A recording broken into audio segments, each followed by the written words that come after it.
Today we're going to talk about Jean Piaget, the theory of cognitive development. So just a little bit of background on Piaget. He was actually a Swiss psychologist. If you know anything about Switzerland, it's kind of divided up into different regions, and the different regions actually speak um, a language from a neighboring country. So like the northern part speaks German, southern part speaks Italian, and the western part speaks French. Well, Jean Piaget, to me, it sounds like a very French name, so I imagine he's probably from the French part of Switzerland. Something he did that was very controversial was he actually performed case studies on his own children. Now, I don't really think that's that big of a deal because all he was doing was just studying his children and how they developed, right? So, his focus was cognitive development. We know that cognitive development is just the way you think, right? So I don't think it's that controversial because he's not harming his children in any way. He's just observing them and analyzing them. Schema. Make sure you know schema. Very important vocab word.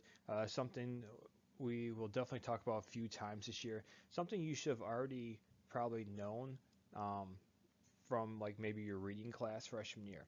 So definition of schema is organize past experiences and provide a framework for understanding future experiences.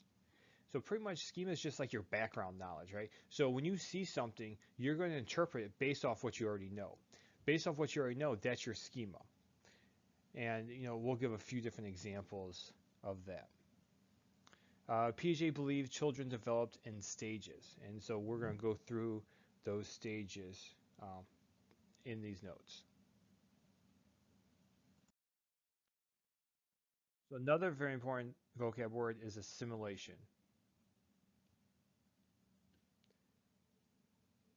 and we'll give some examples of these throughout the unit, so you really have a good grasp of it. So assimilation is taking in information about new objects by using existing schemas that will fit the new objects. And so as you'll notice, especially with like schema, definitions might be a little, difficult to understand, but pay attention to the examples because if you understand the examples, you get what the meaning of it is. So assimilation, an example of this would be like a toddler sees a butterfly for the first time. So assimilates it into her birdie schema. So think about like little kids.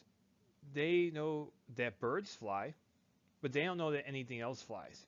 So they're going to take that new information, that butterfly, and they're going to fit it into what they already know, which is a bird. So they're going to call anything that flies a bird, whether it's a butterfly, a moth, a plane, Superman, whatever, right? They're going to assimilate that information based off their schema. Remember, we talked about schema is your background knowledge, what you already know.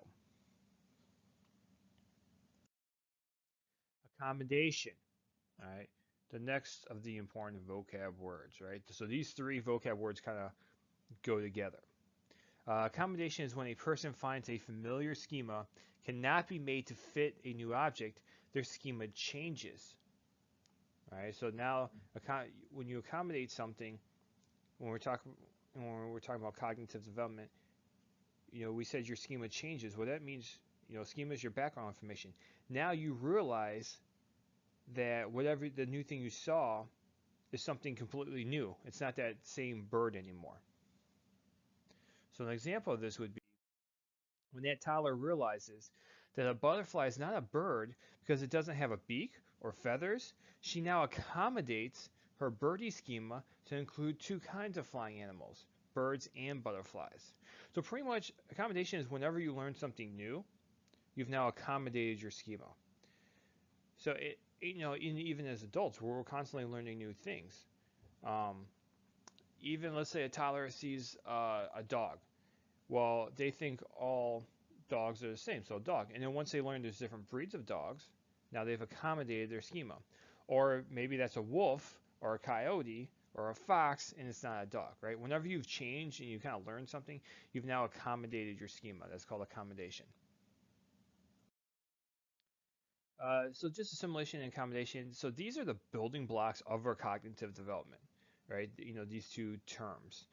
So what you do, you add a piece of information one at a time. So you don't just kind of wake up and knowing everything you know. You gradually build, especially in those younger years. You're constantly building and you're constantly accommodating your schema. That's how you know as much as you do today.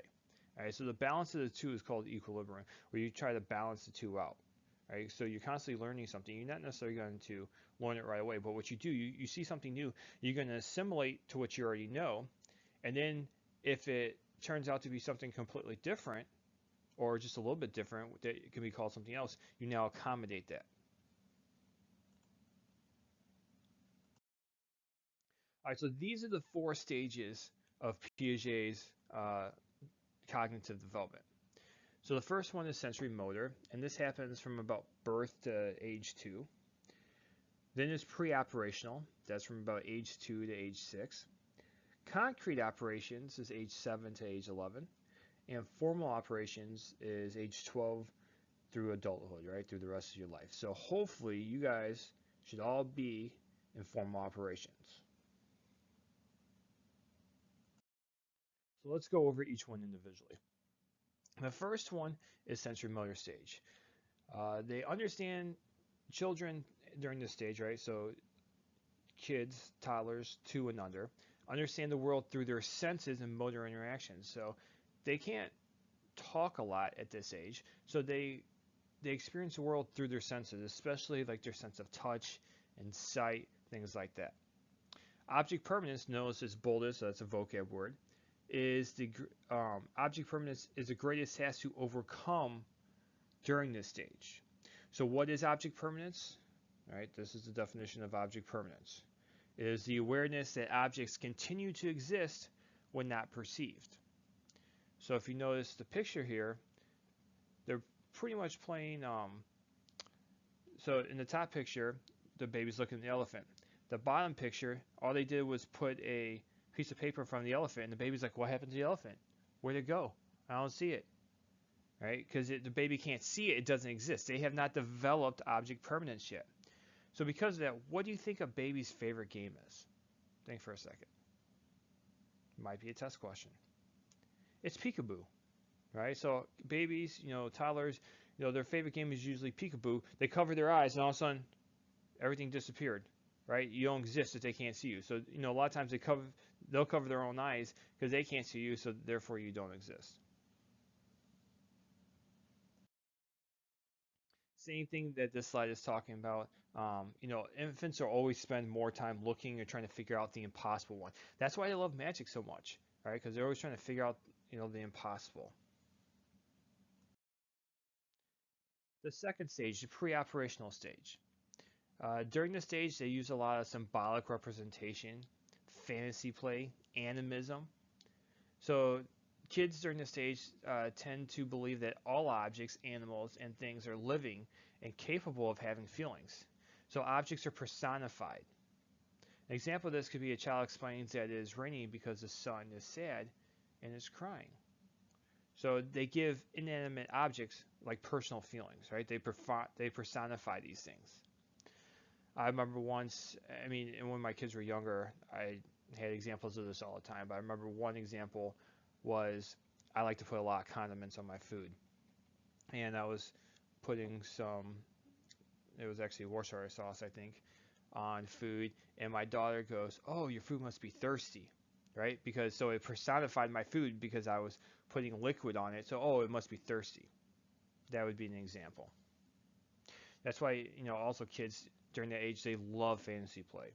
It is amazing to me how creative, young kids are because they can, obviously you think about, they play tea or play dolls or different things like that, but they're just so creative and they just, create this fantasy world. So also in pre-operational stage, make sure you know that they're very egocentric, right?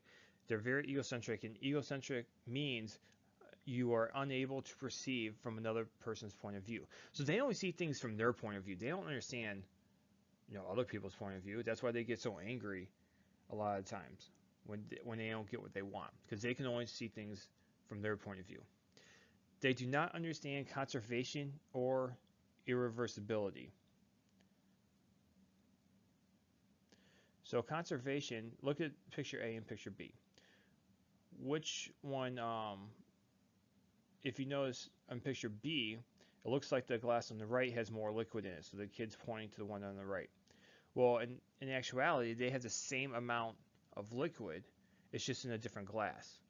So conservation is realizing things have, keep the same, whether it's mass, liquid, or whatever, even though it looks differently. And irreversibility is realizing that things can be put back together. So a lot of times, like think about like Play-Doh or something, like you smash a ball and they'll start crying because they think you've destroyed it. Well, you can just roll that Play-Doh back up into a ball. They don't realize that. So during this age, they start to form a theory of mind, which is the ability to infer others' mental states. Centration is something also going on during this stage. It's the tendency to focus on one aspect of a situation and neglect others. So an example of this is a child watches a number of objects that are set out in a row and then move closer together. When asked if there are more or less or the same number of objects, the child says less, even though that's not true, because they can only focus on one thing and they neglect the other things. So, when originally it's like all spread out, it looks like a lot. Just because you put together, it's close together, so you focus on one, but the number has stayed the same.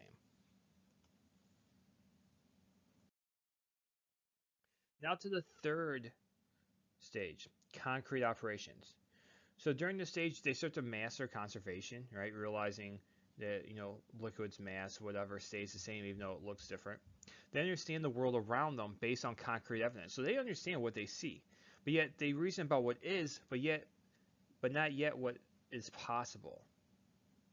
So they're not good at like predicting things like that. That's why that's actually a skill that we do a lot in high school.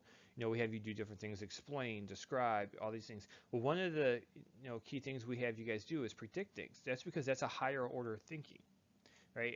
And the kids in concrete operations, they don't do that yet, right? Those 7 to 11-year-olds, they're good at seeing and knowing what is, but they don't understand the possibilities yet.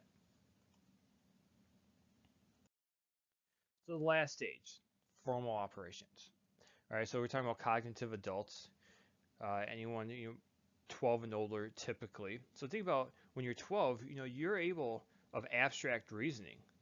Now, you might not have been exposed to everything yet. That's why you don't necessarily know as much as an adult, but you're capable of it. By 12, a lot of 12-year-olds, they're reading adult books.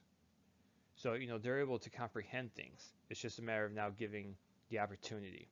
Right. So also during the stage, we talked about abstract reasoning. You can hypothesize, deduct before the experiment. All those higher order things we talked about. When we talked about the brain, that's that cerebral cortex. So that's a very famous statue there, that picture. Think to yourself, does anyone know who the sculpture was? Who did this sculpture? If you said Rodin, you would be correct. And you would also be the only student I think I've ever had who knew that answer. Right? Very famous statue, the thinker or the thinking man. So Piaget's theories, right? We got the 4 stages. Seems to be a natural maturation process for most. So we talked about maturation earlier, how it's kind of like the natural order that things happen. So these 4 stages, they happen naturally. No matter where you are around the world, every culture you're going to kind of develop throughout those 4 stages. So it's a natural maturation process. Children construct their understandings from their interactions with their world, right? So how they interpret things, their cognitive development, is based off their experiences also, right? Depending on what they're exposed to. Where people like feral children, like we talked about Jeannie, how she wasn't exposed to stuff, so she wasn't able to develop through these cognitive developmental stages.